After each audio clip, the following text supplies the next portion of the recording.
Tonight, we continue highlighting the remarkable women in our community with a UHS worker who trains the new hires on how to treat their patients.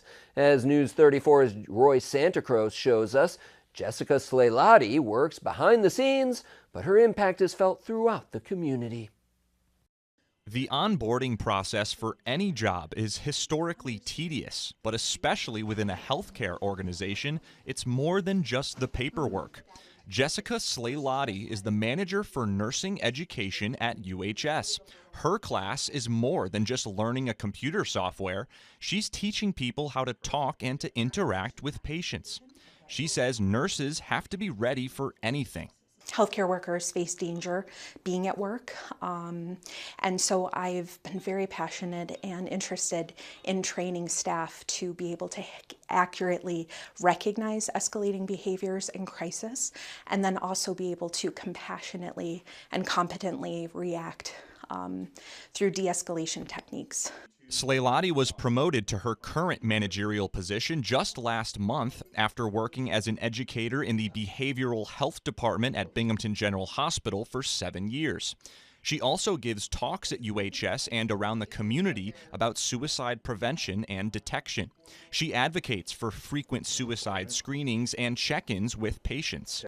I know often we think, whether it be suicide prevention or de-escalation or anything, any kind of intervention, that it requires this huge, big effort. But really, so many interventions, they're profound, but they don't take a lot of time and effort, and they make a huge difference. She says some data shows a correlation that people who recently visited a care provider have higher rates of suicide, and she's motivated to erase that narrative. Sleilati stresses to her new hires that having a simple conversation can change someone's life. There's a lot of myths surrounding suicide as well, that if you talk to someone about it, it'll plant the idea in their mind, and that's just not true, right? So the work that we do, or the work that I have done, is shedding light on the burden of suicide, things that actually do help. Laura Brassard is Sleilati's friend and also works at UHS as a nurse educator. Brassard says Sleilati is a great listener and the type of person you want to vent to, whether it be about work, home life, or the new book that you're reading. Brassard says she knew Sleilati was remarkable when she created a replica of the hospital to help teach the nurses where things were.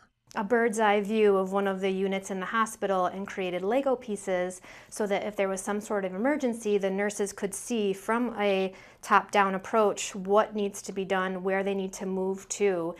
Just a really unique way to instill learning in people besides, here, read this, or recite this, or memorize this. I asked Sleilati how she defines a remarkable woman, and her answer was someone who's making a positive impact in their community.